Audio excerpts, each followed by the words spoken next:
วยมากเลยนะคะอันดับ2ของโลกนะคะรองจาก UAE หนังสืออัลกุรอานเป็นทองคำค่ะทุกคน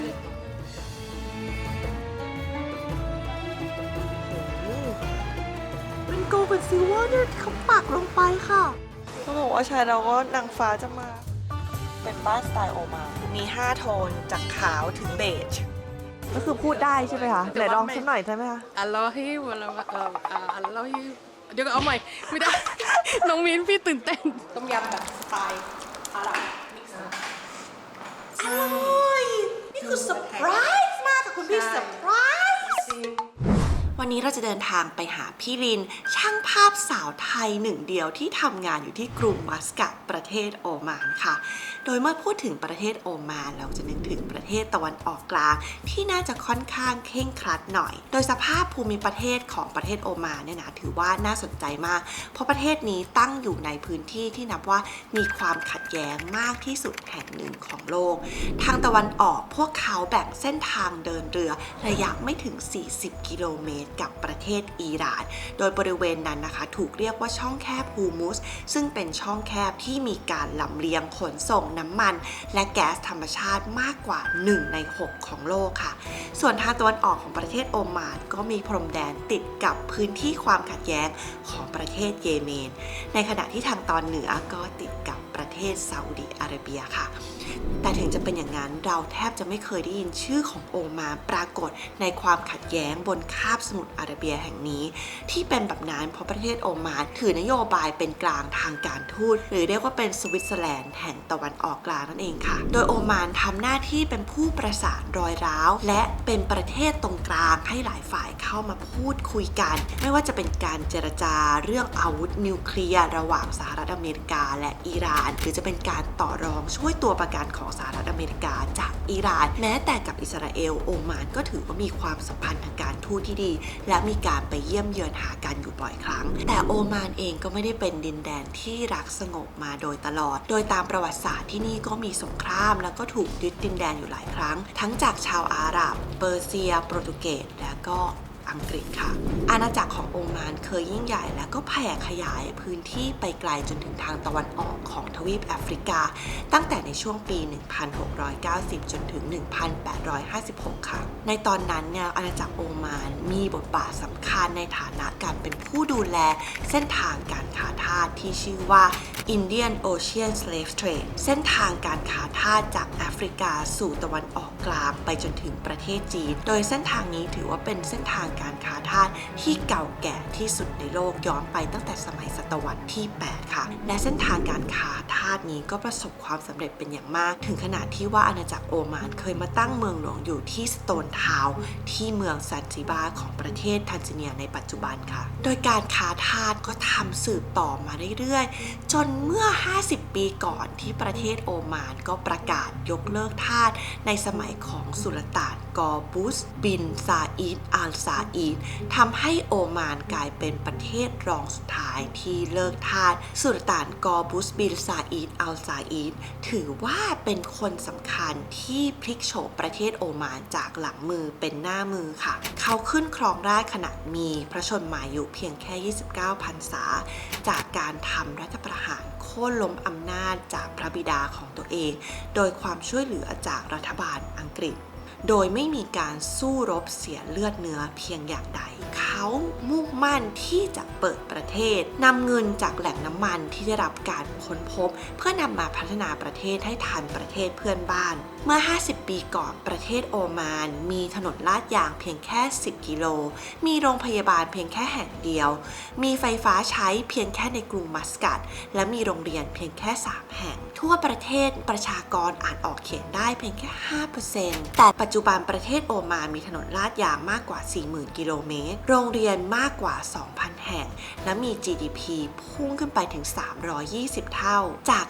250 ล้านเหรียญเป็น 80,000 ล้านเหรียญโดยรายได้ส่วนใหญ่มาจากการขายน้ำมันและแก๊สธรรมชาติค่ะ นอกจากดำรงตำแหน่งกษัตริย์แล้วพระองค์ยังดำรงตำแหน่งนายกรัฐมนตรี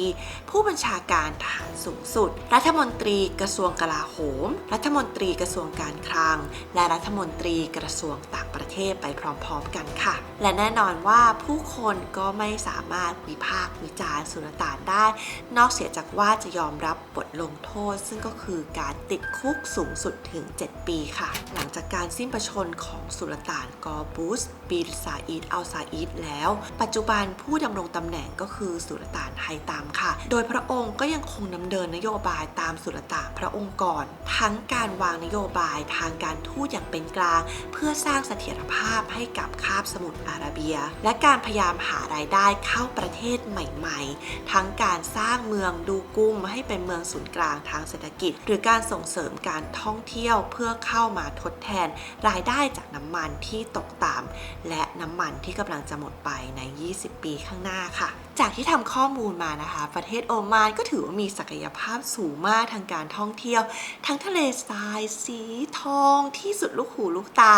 ทะเลสีฟ้าโอเอซิสสีเขียวผู้คนที่น่ารักแล้วก็วัฒนธรรมที่น่าหลงใหลอีกมากมายค่ะก็เป็นว่าตื่นเต้นแล้วเดี๋ยวเราจะเดินทางไปหาพี่ลินช่างภาพสาวไทยหนึ่งเดียวในประเทศโอมานแล้วก็จะไปทำความรู้จักกับวัฒนธรรมที่แทบจะไม่เคยปรากฏที่ไหนขอให้พี่แนะนำตัวก่อนพี่ชื่อลินชื่อเล่นก็การ์ตูนค่ะ แต่ว่าเพื่อนๆเรียกอลินลดาไปยังไงมายังไงถึงไปอยู่โอมานได้คะก่อนหน้านี้พี่มีเพื่อนคนโอมานเขาไปเที่ยวกรุงเทพเขาเหมือนเขาไปหาหมออะไรอย่างเงี้ยพี่ก็ช่วยเขาแบบว่าเป็นไกด์ให้เขาไปมาเขาบอกเธอมาเที่ยวประเทศฉันสิพี่แบบมันอยู่ตรงไหนวะ ไม่รู้จักก็เลยแบบลองเซิร์ชดูหุยวินเทจมากประเทศนี้แบบว่ามันเป็นเมืองเล็กๆเงียบๆสงบแต่ในความเงียบสงบมันมีเสน่ห์และชีวิตที่นู่นเป็นยังไงบ้างคะแบบปรับตัวยากไหมพี่พยายามจะเรียนภาษาอาหรับอะไรเงี้ยเพื่อแบบจูนตัวเองเข้าหาเขาอะค่ะเรื่องอาหารการกินนี่คือปลูกผักกินเองค่ะอ๋อนี่คือมีสวนอยู่ข้างหลังอะ ตอนนี้สิ่งที่ขึ้นคือตะไคร้ พี่ทำกับข้าวกินเองปะคะทุกวันค่ะตำน้ำพริกอ่องลาบคั่วคนไทยนี่ไปอยู่ที่ไหนก็คือเรื่องอาหารเนี่ยอันดับหนึ่งจริงไม่เคยพ้นเรื่องอาหารเลยถ้ามันไม่ได้กินเผ็ดมันเหมือนชีวิตมันไม่เฟรชอะไม่เคยเห็นเขาทำอาหารด้วยแบบใส่ปูดทั้งตัวลงไปเลยใช่ใส่เครื่องเทศอะไรเข้าไปเขาจะขุดหลุมใหญ่มากเลยนะเอาไฟใส่เอาถ่านใส่เพื่อมาเอาไปหมกใต้ดินประมาณ2 วันมั้งข้าวหมกปูดทั้งตัวเอาใบบัวมาปิดไม่มิดเขียนชื่อคลิปอ่ะเขียนขอบคุณมากนะคะเดี๋ยวไว้พบกันบ๊ายบาย สวัสดีค่ะเอาเป็นว่าเดี๋ยวเราออกเดินทางไปพร้อมๆกันเลยนะ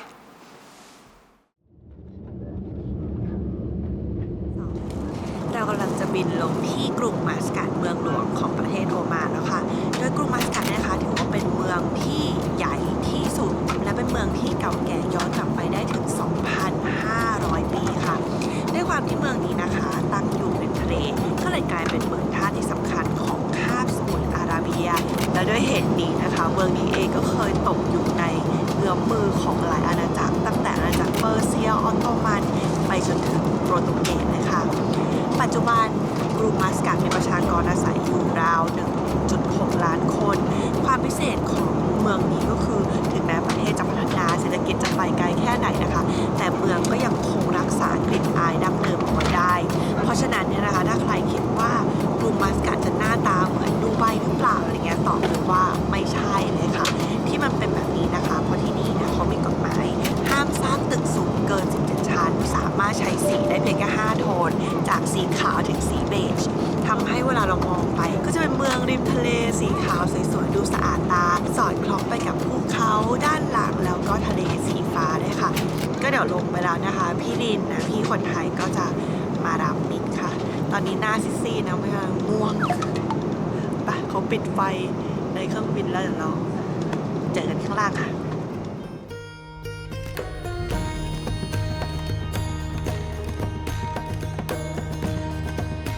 Yes, good evening. Welcome to Muscat National Airport. Rocket time here is สวั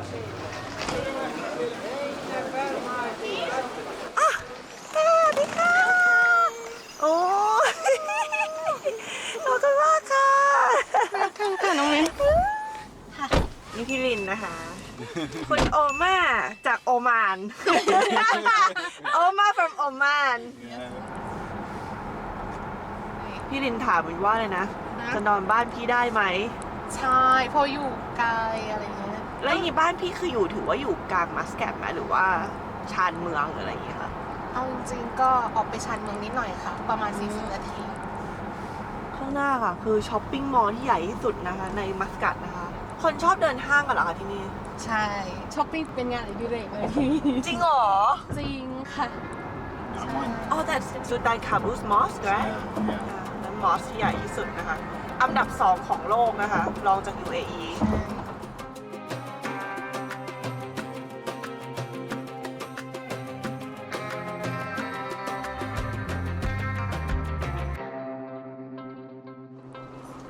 มันก็คือจะหลับแล้วตอนนี้ เป็นคนนอนไวใช่ไหม มันก็เที่ยงคืนแล้วนะคะ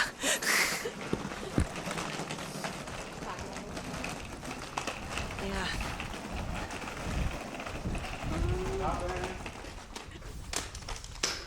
มีรอดไวเลอร์2 ตัวนะคะทุกคน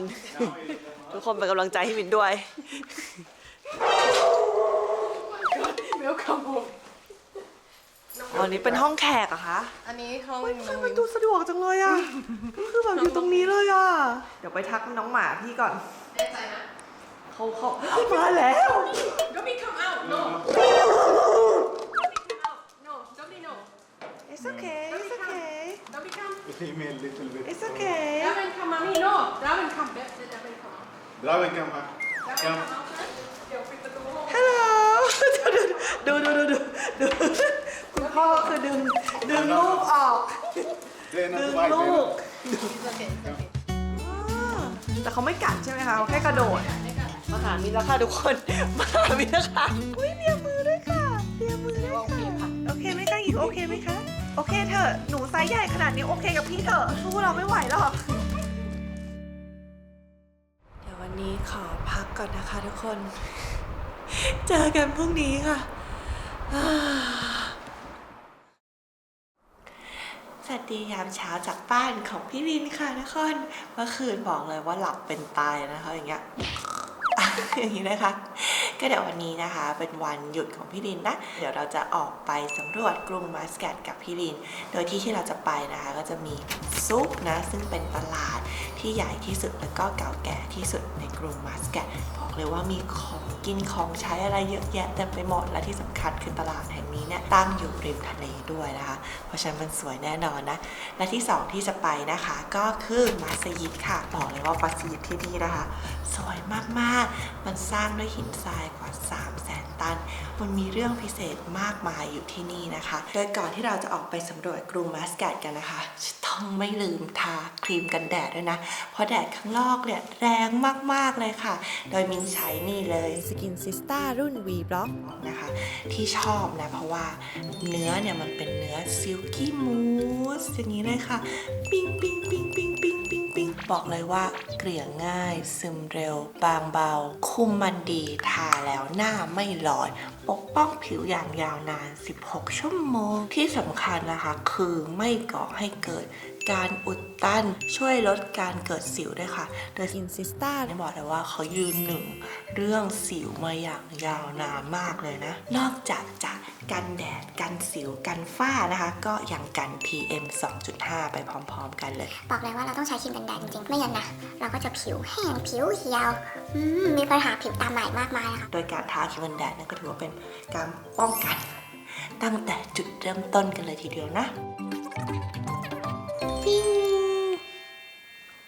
บอกเลยว่าเรื่องเที่ยวต้องเชื่อมิ้นส่วนเรื่องผิวต้องเชื่อซีสค่ะทุกคนเพราะว่าถ้าไม่ดีจริงเนี่ยก็คงไม่แนะนำแล้วก็ไม่ใช้มาอย่างยาวนานขนาดนี้นะคะไป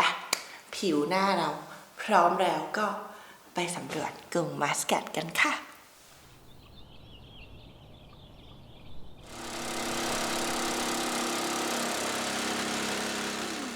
ความน่าสนใจของการมีบ้านอยู่แถบนี้ก็คือว่าที่นี่ยังไม่มีน้ำประปาเนาะเพราะฉะนั้นเขาก็ใช้วิธีการให้รถขนน้ำเนี่ยมาส่งตามบ้านค่ะตอนแรกก็งงนั่งอยู่แล้วก็เสียงอะไรอ่ะ พี่ลินบอกเสียงรถส่งน้ำมิ้น เขาก็จะมาส่งบางทีก็10 วันครั้งอะไรเงี้ยแล้วแต่ว่าใช้น้ำอะไรไปเยอะแค่ไหนนะคะ เจ๋งเนาะเป็นวิธีแก้ปัญหาที่เจ๋งดีอะค่ะ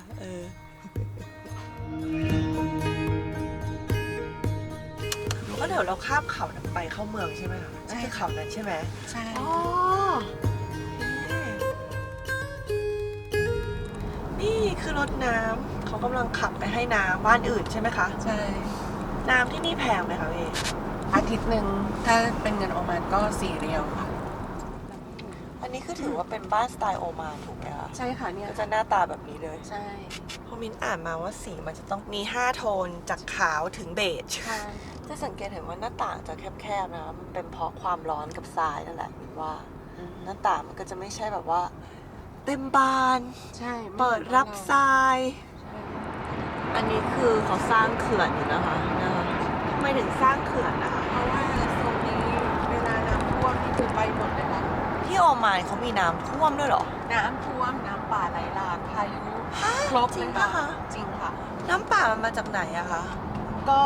เวลาฝนมันตกเยอะๆอย่างเงี้ยค่ะข้างบนภูเขามันไม่มีต้นไม้แล้วคราวนี้น้ำป่ามันจะไหลหลากจากวาดี้อะค่ะหลังจากนั้นมันรวมตัวกันมาจากตรงนั้น คือมาทั้งภูเขาแล้ว ใช่ ก็น้ำด้วยก็คือเป็นเหมือนโคลนถล่มอะไรอย่างงี้ไหม ใช่ อันนี้ก็เป็นหินผาถล่มปิดถนน เวลาฝนมามันเอาทรายมาด้วย เอาฝุ่นมาด้วยกัน ครั้ง หน่ำ ใหญ่ มาก สุดที่พี่เคยเจอนี่คือที่ไหนคะ 2 ปีที่แล้วค่ะ ตอนนั้นพี่ยังอยู่ที่อพาร์ตเมนต์ในมัสกัตเลย ใครจะไปคิดว่าน้ำท่วมทะเลทราย ใช่ พายุเข้าชื่อพายุชะฮินค่ะ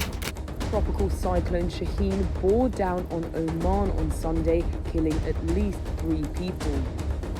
ตอนนั้นพี่จำได้เลยว่าตึกอะสั่นเลยนะ ตอนน้ำมันเข้ามาแล้วได้ยินเสียงแค่วิววิววิววิวในหน้าต่าง ทั้งคืนมันไม่ได้พายุเข้าวันเดียวนะคะ 3 วัน แล้วน้ำก็ท่วมมาเลยหมดเลย จากทะเลทรายวิวข้างล่างบ้านพี่อะเป็นน้ำหมดเลยอะกลายเป็นแม่น้ำเลยอะพี่ Amazing โอมาน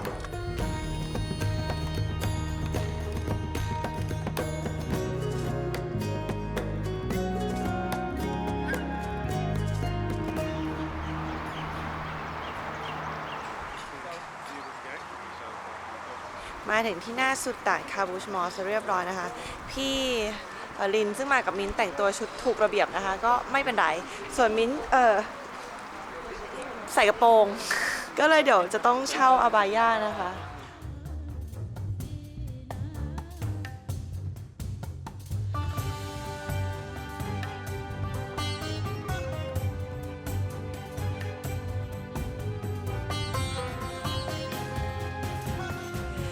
สวยมากเลยนะคะ มัสยิดแห่งนี้นะคะ ใช้เวลาก่อสร้างราว 6 ปีค่ะ ตอนที่สร้างเสร็จก็ถือว่ากลายเป็นมัสยิดที่ใหญ่ที่สุดในโลกเลย โดยสิ่งที่เราเห็นรอบๆเนี่ยนะคะ ก็จะเห็นได้ว่ามันสร้างจากหินทรายค่ะ ก็อย่างที่บอกที่นี่นะคะ สร้างโดยหินทรายจำนวนถึง 300,000 ตันเลยทีเดียวค่ะ ซึ่งเป็นจำนวนที่เยอะมากๆนะ แล้วก็สถาปัตยกรรมที่นี่นะคะ ก็จะเห็นได้ว่ามีทั้งเป็นความโมเดิร์นแล้วก็เป็นสถาปัตยกรรมแบบอิสลามที่ผสมผสานกันได้อย่างลงตัวเลยค่ะ โดยสิ่งที่เห็นที่เป็นช่วงโค้งเหล่านี้นะคะ จริงๆเนี่ยก็จะพบได้สถาปัตยกรรมของอิสลามเนาะ อย่างเช่นจริงที่กรานาดาเนี่ยนะคะ ก็เป็นที่หนึ่งที่สวยมากๆอีกเหมือนกันที่ประเทศสเปนเนี่ยนะคะ แล้วก็สิ่งที่เขาใช้ตกแต่งนะคะ ก็ส่วนใหญ่ลวดลายเนี่ยจะประกอบด้วย3 อย่างก็คือลายเถาวัลย์นะลายคำพูดเหมือนตัวอักษรจากอัลกุรอานค่ะ แล้วก็สุดท้ายนะคะคือลวดลายเลขาคณิตค่ะ ทุกอย่างจะมีแพทเทิร์นถูกคำนวณมาหมดแล้ว ดังนั้นจะไม่น่าแปลกใจที่จริงๆแล้วศาสนาอิสลามเนี่ยก็มีความเก่งกาจในเรื่องคณิตศาสตร์มากๆนะคะ ก็บอกเลยว่าที่นี่เนี่ยดีเทลเยอะมากๆนะแล้วก็สวยจริงๆค่ะทุกคนดูสิคะ สวยมากๆเลยค่ะ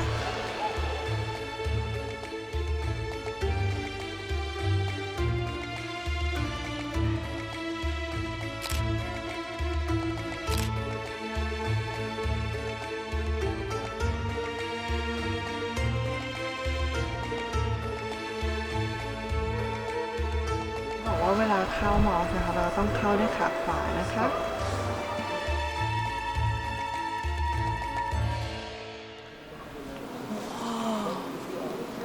นี่เข้ามาในห้อง prayer ห้องหลักแล้วนะคะ ซึ่งเป็นห้องสำหรับผู้ชายนะคะ ก็จะเห็นว่าหลังคานะคะจะมีความเป็นไม้อย่างนี้นะคะ ซึ่งก็จะเป็นหลังคาแบบโอมานนะคะ ส่วนที่เห็นเป็นสีฟ้าๆเนี่ยนะคะ ตรงนี้นะคะ ภาษาสเปนเนี่ยจะเรียกว่าบอกกาดาเบนะ ก็คือเป็นสถาปัตยกรรมทรงรวงผึ้งค่ะ โคมไฟระยะที่เห็นตรงนี้นะคะ มีความสูง 14 เมตรนะ หนัก 8,500 กิโลกรัมค่ะ โดยใช้คริสตัลชวาคอฟสกี้หนักกว่า 6,000 ชิ้นนะ แล้วก็มีการตกแต่งด้วยทองคำ 24K ด้วยค่ะ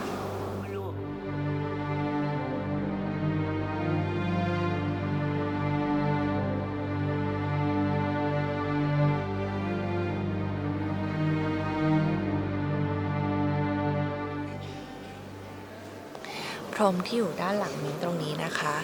ถักด้วยมือนะด้วยหญิงสาวจำนวน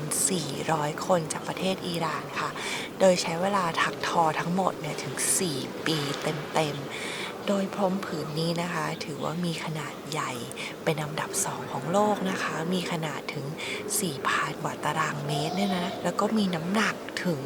20,000 กิโลกรัมค่ะ โดยงานเนี่ยนะคะก็จะเป็นสไตล์แบบอิหร่านค่ะ ซึ่งพรมอิหร่านเขาก็ดังเรื่องนี้อยู่แล้วนะ แล้วก็การที่เขาทอเป็นผืนขนาดนี้ก็คือสุดยอดมากเลยค่ะ On Friday, our person he talk, give some advice, and only in Friday. like Every Friday. Yeah, he sit where up speech. He so he's speak. an imam Yeah, he's an imam. okay After when he finished, he came down and he be alone there. He pray, and all of us we here. All this place it people also outside. In I Friday. heard that it can be accommodate like 20,000 people Yeah, here. yeah. So Friday is full. Yeah, every Friday. So what is this like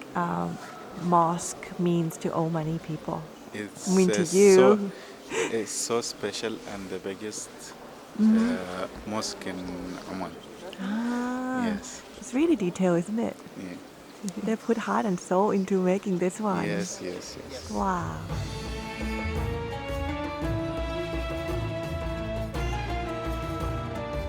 หนังสืออัลกุรอานเป็นทองคำค่ะทุกคน ตอนนี้นะคะมัสยิดก็กำลังจะปิดสำหรับผู้เข้าเยี่ยมชมแล้วนะคะ เพราะว่าเขาจะเปิดตั้งแต่ 8:30 จนถึง 11 โมงสำหรับนอนมุสลิมค่ะ ก็จะสังเกตเห็นว่าโหบอกเลยว่าถ้าใครมาโอมานนะคะ ก็อยากให้มาที่นี่นะคะ เพราะว่าแบบสวยมากจริงๆค่ะ เราก็จะเห็นแบบดีเทลรายละเอียดนะที่เขาใส่ลงไปในการก่อสร้างมัสยิดแห่งนี้นะคะ ดีเทลอยู่ในทุกที่ทุกกำแพงทุกผนังทั่วทุกชิ้นเพดาน สิ่งตกแต่งที่เรามองจริงๆเลยค่ะ ประทับใจมากค่ะ เดี๋ยวหลังจากนี้นะคะเราจะไปที่ตลาดหรือว่ามาทรัสซูกันค่ะไปค่ะไหนเรือสุรต่างคาบู นี่ค่ะมองตรงไปเลยค่ะจะเห็นโลโก้โอมานอยู่ตรงกลางของ วันล่มเลยอ่ะ ใช่ค่ะ อันนี้คือลาวัตตี้เกตนะคะเขาบอกเป็นเมืองต้องห้ามสำหรับทัวริสต์นะเข้าไม่ได้นะคะ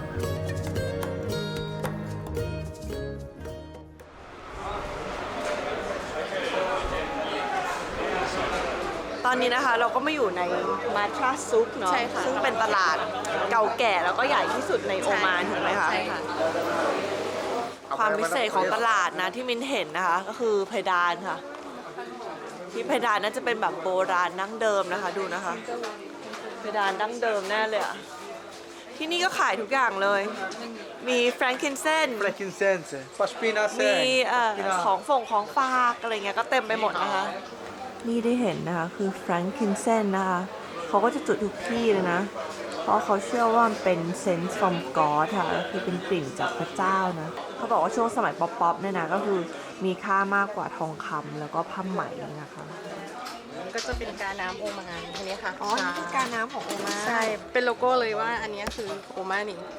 พี่นี่พูดภาษาอาหรับิกได้หรือยังคะ ได้ค่ะได้สำหรับธุรกิจเวลาติดต่อลูกค้าค่ะ ก็คือพูดได้ใช่ไหมคะ พูดได้ นินึง แต่ ไหน ว่า ลอง ไม่ สักหน่อยได้ไหมคะ อัสสลามุอะลัยกุมอัลลอฮิวะลาอัลลอฮิ เดี๋ยวก็เอาใหม่ไม่ได้ น้องมิ้นพี่ตื่นเต้นอัสสลามุอะลัยกุมวะเราะห์มะตุลลอฮิวะบะเราะกาตุฮ์ แปลว่าอะไรคะ ก็คล้ายๆกับว่าสวัสดีค่ะ ขอให้ God bless you นะอะไรอย่างเงี้ยใช่เจรจาธุร You กิจ proud of her Yeah, he's my teacher actually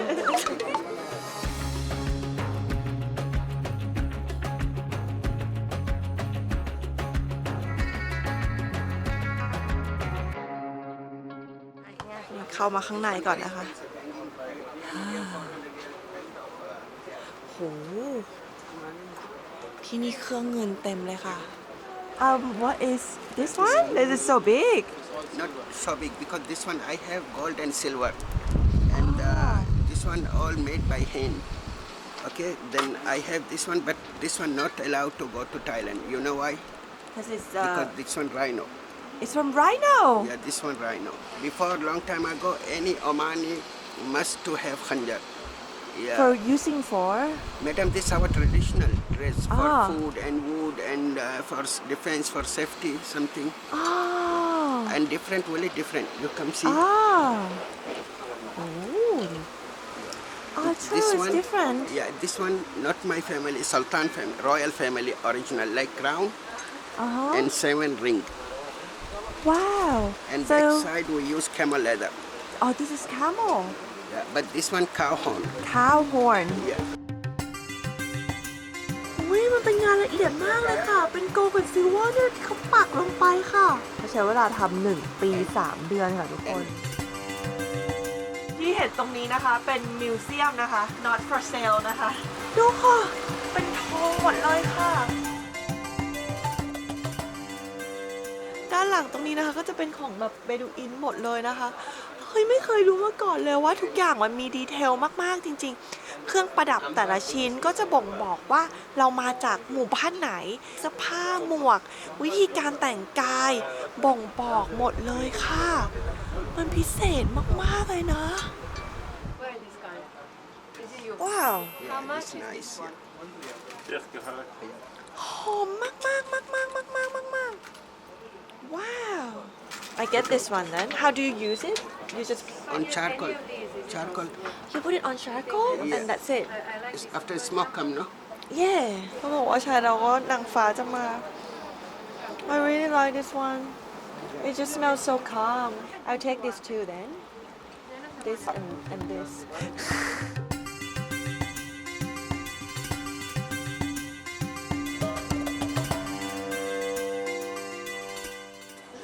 เฮ้ยเมื่อกี้เป็นร้านที่ดีมากถ้าใครมาที่ตลาดที่มาทรัสซุกนะคะ ก็แนะนำเดี๋ยวมินจะขึ้นCan I have the business card มินจะขึ้น business card ให้นะคะ อยู่นี่นะ นี่ค่ะ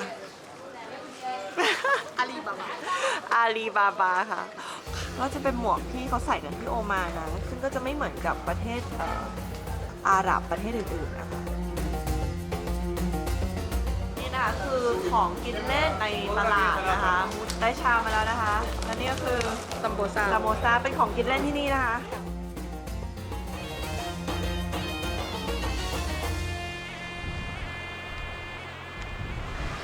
นี่นะคะเรามาที่ตลาดปลาของโอมานนะ ซึ่งก็อยู่ตั้งติดกับมาชาซุกนะคะ เรามาเดินตลาดไม่ใช่อะไรนะคะ เพราะว่าเดี๋ยวพี่ลินจะโชว์ฝีมือทำกับข้าวค่ะ เดี๋ยวเขาจะลองดูว่าจะทำต้มยำให้กินค่ะ เป็นต้มยำที่ไม่ใช่ต้มยำธรรมดานะ เป็นต้มยำที่เป็นลูกครึ่งโอมานค่ะ คือไม่ใช้กะทิแต่ใช้อย่างอื่นจากที่โอมานแท้ค่ะ ตอนนี้ก็เลยเนี่ยโอมาก็กำลังเลือกมะนาวอยู่นะคะ แฟนพี่มีหน้าที่ในการไปซูเปอร์มาร์เก็ตซื้อของเข้าบ้านทุกวันจ่ายตลาด แล้วพี่ก็ทำกับข้าวไทยทุกวัน ไทยทุกวันค่ะ แฟนพี่เป็นคนชอบกินอาหารรสจัดแต่ไม่ได้เผ็ดมากเท่าพี่เผ็ดในระดับของเขาใช่ นี่ดูดิเขาก็ดูคล่องแคล่วมากในการหยิบของอ่ะใช่ปะว้าว Good job ออกมา Good job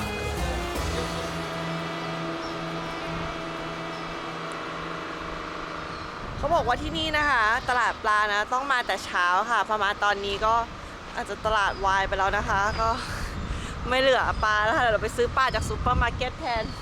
no more fish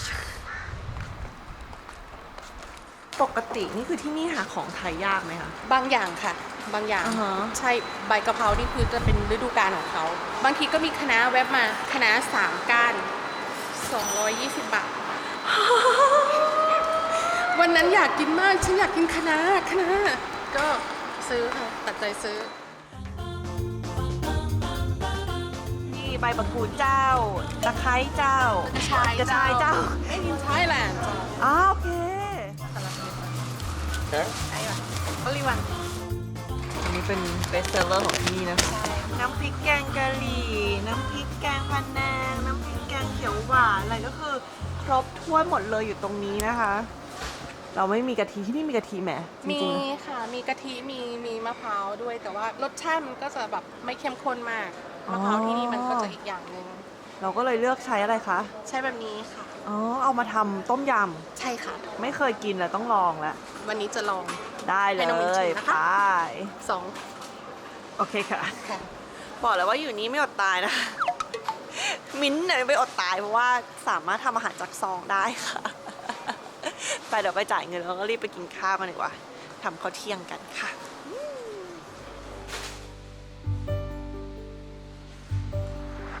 กลับมาอยู่ที่บ้านเรียบร้อยแล้วนะคะ ก็เปลี่ยนชุดแล้วเป็นชุดแม่บ้านแล้วตอนนี้ หมดแม่บ้าน เข้าโหมดแม่บ้านแล้ว ในระหว่างที่พี่เขาทำอยู่นะคะมินก็จะกินอะไรคะโอมานี่ชิปส์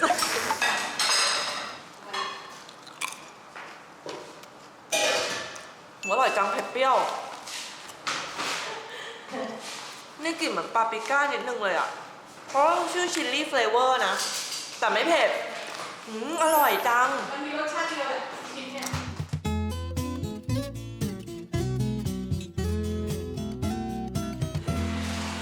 จริงอะไรคือสิ่งที่เราชอบในโอมานเราว่ามาอยู่ที่นี่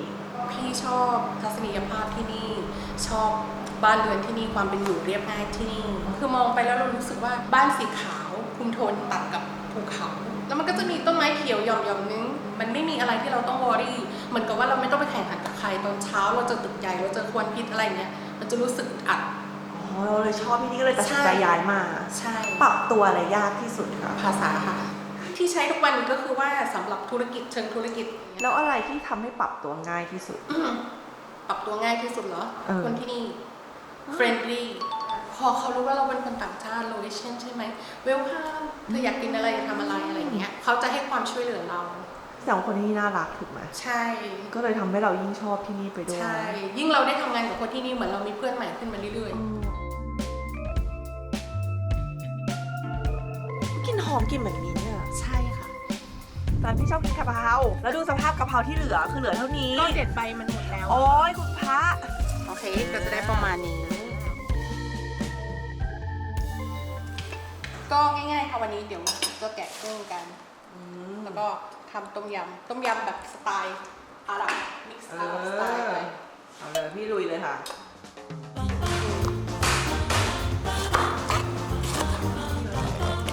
นี่คือพริกแห้งจากที่ไหนคะ ลำปาง จากลำปาง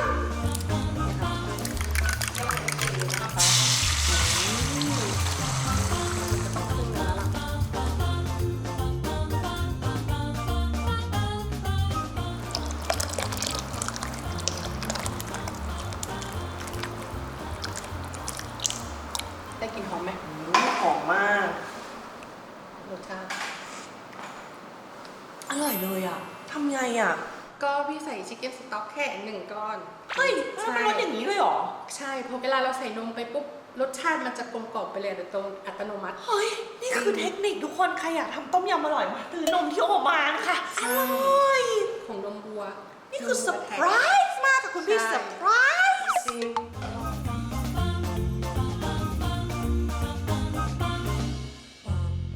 มาแล้วค่ะ เราก็จะบีบมะนาวเพิ่มลงไปนิดนึง นี่เพราะว่าให้พี่เขาบอกให้บีบเองนะจ๊ะ นี่ร้อนหอมมากก่อนที่เราจะกินข้าวกันอยากถามพี่สัมภาษณ์ประโยคไม่จบเลย ถามว่าประมาณเป็นผู้หญิงไทยเนี่ยมาที่นี่ใช่ไหมแล้วก็ มันสตรีทมากไหมมันมีอะไรที่รู้สึกว่าเฮ้ยแบบเฮ้ยสตรีทอะอะไรอย่างเงี้ย ง่ายในเทคนิคที่อะไรที่เขาทำเราทำตาม หลังจากนั้นเราค่อยปรับตัวทีละนิดอะไรที่เราทำได้ก็คือทำอะไรที่เราทำไม่ได้คือเราเว้น แล้วจริงๆที่นี่สตรีทไหมคะ ไม่ค่ะ แล้วก็คำถามสุดท้ายวัฒนธรรมอะไรของโอมานที่พี่ชอบแล้วรู้สึกว่าเฮ้ยอันเนี้ยเราชอบ ฮอนฮอน อ๋อฮอนฮอน ใช่ค่ะฮอนฮอน ซึ่งเราจะได้ไปถ่ายติดตามชีวิตพี่พรุ่งนี้ พรุ่งนี้ค่ะพรุ่งนี้เราจะมี2ฮอนฮอน ฮอนฮอนพิเศษยังไงอะ ฮอนฮอนพิเศษยังไงเป็นพิธี first birthday ก็คือวันเกิดปีแรกของเด็กอาหรับก็คือเกือบทุกบ้านต้องทำเวลามีเด็กเกิดมา1 ขวบเขาจะต้องทำเพื่อเรียกสิ่งมงค แล้ว ล ทำไมพี่ถึงชอบงานนี้ มันแปลกแล้วก็มันเป็นสิ่งที่เรารู้สึกว่ามันยังไม่หายไป เอาเป็นว่าเดี๋ยวพรุ่งนี้เราไม่อยากจะเผยอะไรมาก เพราะว่าเดี๋ยวเปิดคลิปพรุ่งนี้มันก็จะเปิดแบบเหมือนคนไม่รู้อะไรทั้งที่มินแอบรู้มาแล้วบ้างก็เอาเป็นว่าเราไปกินข้าวกันดีกว่านี่ค่ะโหกุ้งเด้งๆเลยนะคะซุปนมอาหรับสักหน่อยนะคะกุ้งสดโอมานสดอ่ะอร่อยจังอร่อยมากกลิ่นนมมันทำให้ทุกอย่างเข้มข้นมากเลยพี่สงสัยต้องซื้อกลับไปทำแล้วมันเหนื่อยไปจังหวะ